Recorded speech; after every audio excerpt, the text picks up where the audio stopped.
Assalamualaikum warahmatullahi wabarakatuh. Ngopi yuk, Bray. Ini baru Ngopi Bray, ngobrol penuh inspirasi bersama RSI Jemur Sari. Selamat siang, Dr. Mulyadi. Selamat siang. Beliau adalah seorang guru besar dari Universitas Nahdlatul Ulama Surabaya atau yang biasa kita sebut dengan UNUSA. Beliau adalah seorang pulmonologis atau seorang dokter spesialis paru, konsultan FISR. Apa kabar, Dr. Mulyadi? Alhamdulillah, baik-baik. Ini kita membahas tentang TB ya, dokter. Di era pandemi COVID ini, situasi TB di Indonesia ini ternyata peringkatnya juga adalah ranking kedua ya, Dok ya, di dunia setelah India kalau nggak salah, dokter. Nah, ini bagaimana dokter menyikapi kondisi situasi TB di Indonesia mengingat angka kematiannya juga kurang lebih 93.000 kasus ya per tahun 2020. Ya, terima kasih atas undangannya yang pertama. Yang ingin mungkin saya sampaikan beberapa hal tentang tuberkulosis. Jadi tuberkulosis kita biasa meningkat dengan sebutan TB. Dan di dunia, di atas muka bumi, ada 3 negara dengan insiden TB tertinggi.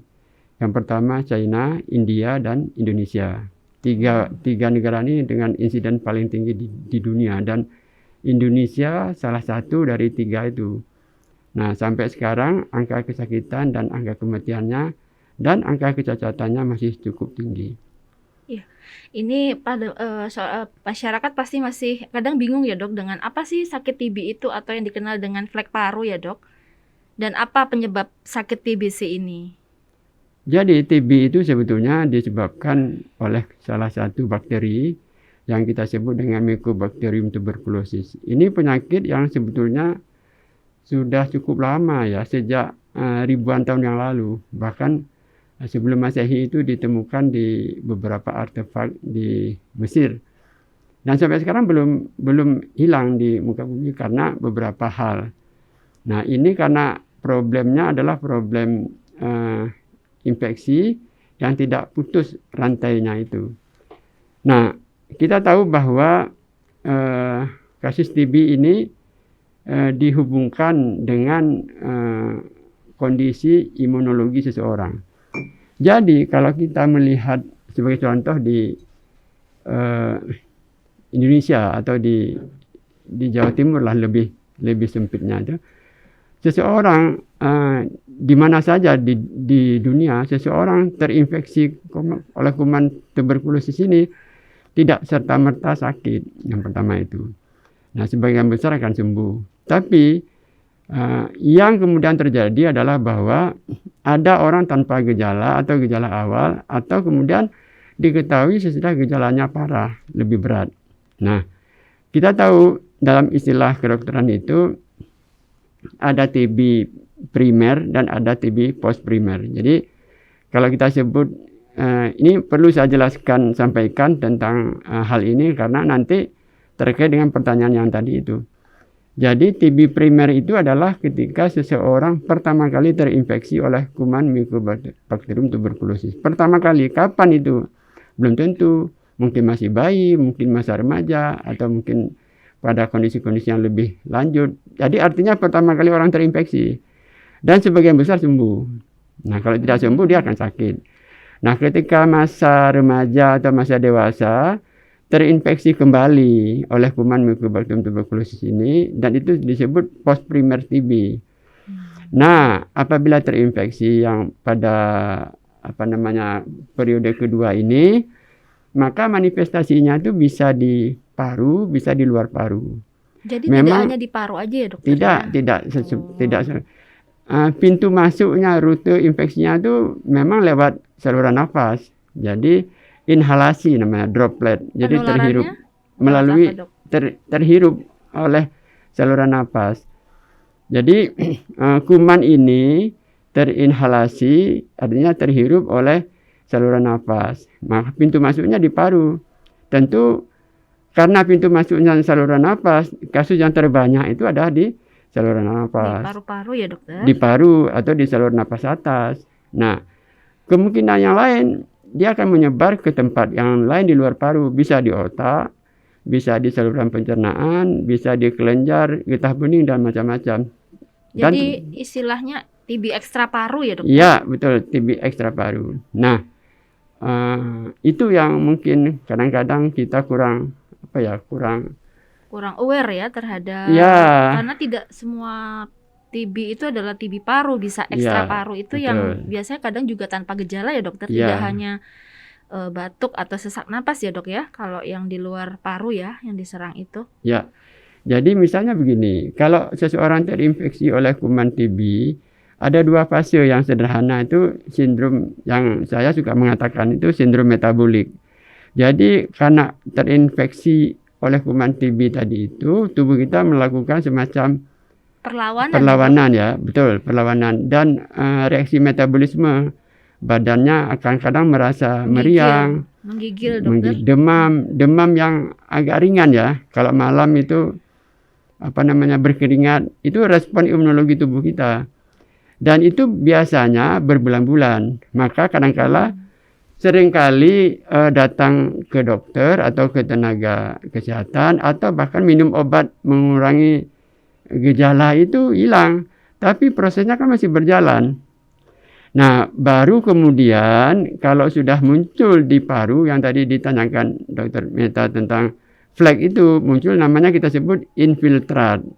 Jadi ya, terminologi flek itu ya, betul. Kalau itu namanya infiltrat, itu adalah paru-paru mulai luka.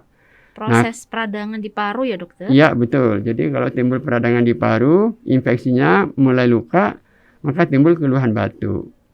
Oleh karena itulah kalau seseorang itu batuk lebih dari 2 minggu, karena kita berada di daerah endemis tuberkulosis, maka pertama-tama harus kita lakukan fototorak. Artinya untuk memastikan kemungkinannya bagaimana. Dari fototorak bisa kita antisipasi, oh ini kira-kira kenapa batuknya ini. Nah, batuk itu kan bisa karena infeksi, bisa karena alergi, bisa karena keganasan, macam-macam ya dokter? Macam-macam. Salah satunya karena TB. Jadi di paru itu, kalau saya menyampaikan dalam bahasa yang sederhana itu, pernah dengar hikayat 1001 malam ya? Pernah dengar hikayat cerita dari cerita Harun Ar-Rasyid itu loh. Iya. Nah, di paru juga ada 1001 penyakit. Salah satunya itu TB.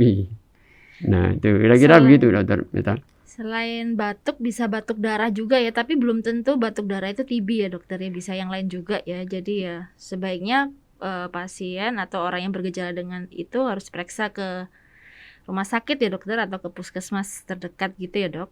Ya, pertanyaan kita mungkin yang paling tahu diagnosisnya apa kira-kira ya, sakitnya itu.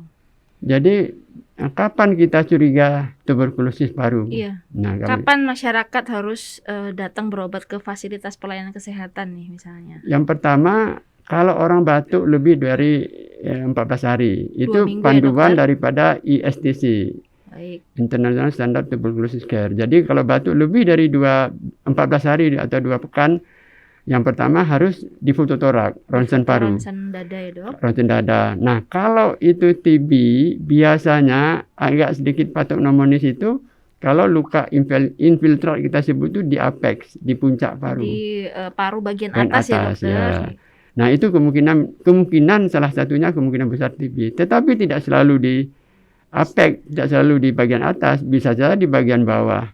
Terutama pada orang-orang yang menderita diabetes, misalnya orang yang gemuk. Jadi kalau sudah timbul semacam dugaan bahwa orang ini TB, maka ada pemeriksaan lebih lanjut, kita periksa dahak. Pemeriksaan sputum ya dok, ya, atau pemeriksaan dahak betul, ya. Betul. Kira-kira berapa kali dokter harus dilakukan pemeriksaan dahak pada pasien yang tersuspek atau terduga TB?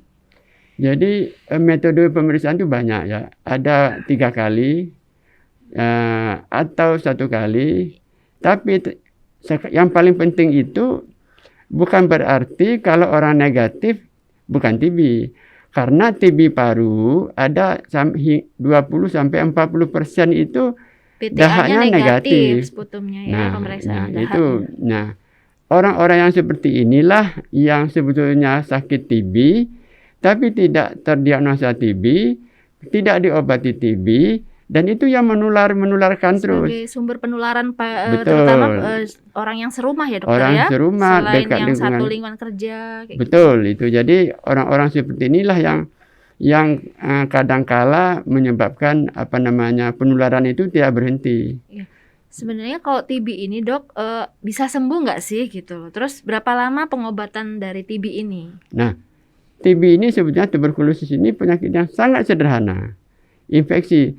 Dalam logika akademik, penyakit yang seharusnya sembuh. Seharusnya. Bisa sembuh ya dokter apabila diobati Ya, dengan betul. sampai lengkap dan tuntas ya dok Ya, ya? betul. Jadi TB ini obatnya tersedia dan programnya dari pemerintah sudah jelas karena ada dua fase pengobatan TB itu, fase inisial dan fase lanjutan. Fase intensif ya, dok? Intensif dan fase lanjutan. Inisial Berapa atau lama dok ini fase inisial atau fase intensif ini? Nah, fase intensif itu diberikan selama 2 bulan pertama. Kenapa diberikan 2 bulan pertama? Itu obatnya rifampicin, INH, pyrazinamide, dan ethambutol. Ada 4 macam ya Ada dokter? 4 macam. Itu kita berikan karena untuk membuat orang ini sterilisasi 2 bulan pertama itu. Steril dalam arti risiko menularnya itu sudah amat sangat rendah. Mencegah replikasi dari bakterinya itu ya Betul. dokter? Jadi menghentikan replikasi dan juga menghentikan penularan kan. Tapi untuk mengeliminir seluruh Mycobacterium tuberculosis itu yang masih tersisa di dalam sel, orang-orang ini harus minum obat sampai 6 bulan minimal. Jadi dilanjutkan dari fase intensif 2 bulan ke pertama, dua fase bulan. lanjutan. Pada Betul. bulan ketiga sampai bulan Ke-6. ke-6 itu fase lanjutan ya dok? Lanjutan. Itu pun sebetulnya tergantung kalau orangnya misalnya ada komorbid, diabetes. Kalau komorbidnya tidak dikelola dengan optimal, jadi saya pikir memang tidak akan membaik. Jadi misalnya gulanya tetap komorbidnya tinggi ya, misalnya tetap tinggi ya dok tetap ya, tinggi, misalnya gula darah acaknya tetap ya tinggi tetap gitu.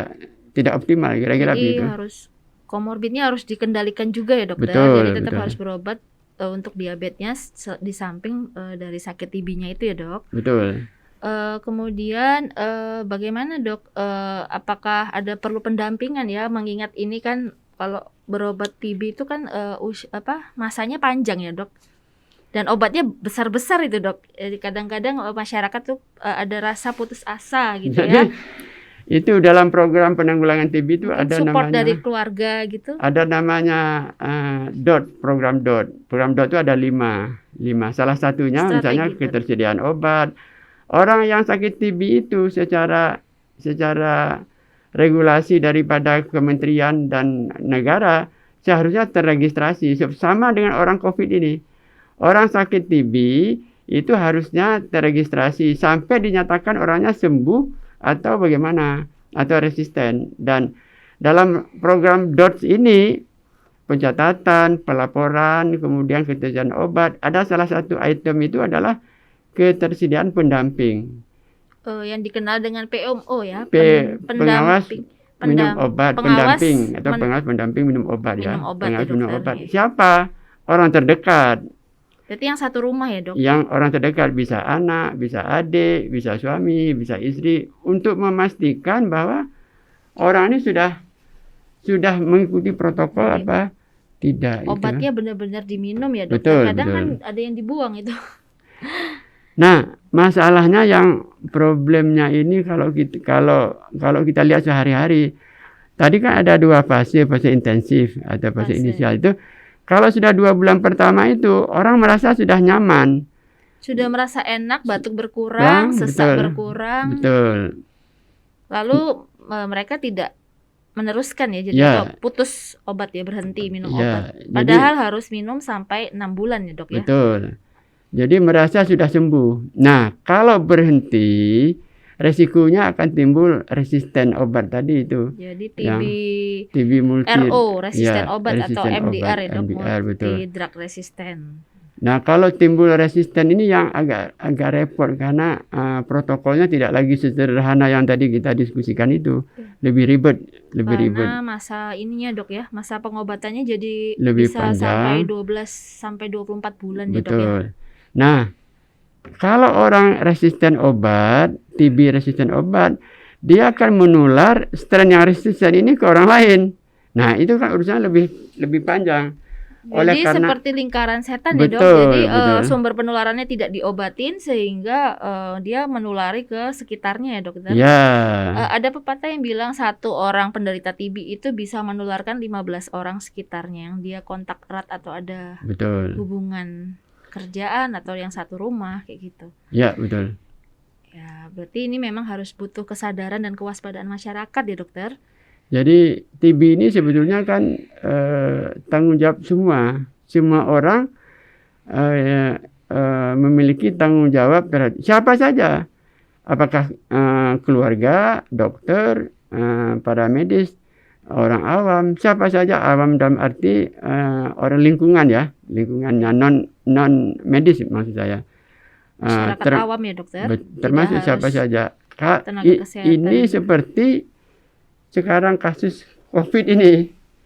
Nah, semua orang kan harus saling melindungi. Pencegahan gimana dok? Ini mungkin ada saran kepada masyarakat bagaimana pencegahan penularan ya. Jadi kita bertanggung jawab untuk memutuskan rantai penularan ya. Karena kan sesuai rencana strategi nasional dari Indonesia, dari Kementerian dan Presiden Joko Widodo bahwa Indonesia harus bebas TB di tahun 2030 ya dok ya, dengan menurunkan angka kematian sampai dengan berapa dok? 6 ya, 6 per 100.000 ya dok diturunkan, dan menurunkan angka kejadian menjadi 65 per 100.000 penduduk. Nah ini mungkin dokter ada kiat-kiat atau masukan kepada masyarakat bagaimana cara mencegah penularan dari TB ini. Karena kan memang TB ini menurunkan produktivitas ya, jadi mengurangi produktivitas dan kecacatan ya dokter ya kalau tidak diobati, bahkan sampai pada kematian gitu ya. Jadi Bapak Ibu sekalian, bicara tentang TB sebetulnya itu sederhana sekali. Menurut saya sangat sederhana. Yang pertama adalah mencegah penularan, memutuskan mata rantai penularan dengan cara orang yang bersangkutan harus betul-betul minum obat dengan sangat serius dan sangat sungguh-sungguh sampai sembuh. Yang kedua, jangan menganggap kalau sakit TB itu seperti kok merasa ya stigmanya tidak baik. Tidak, biasa aja.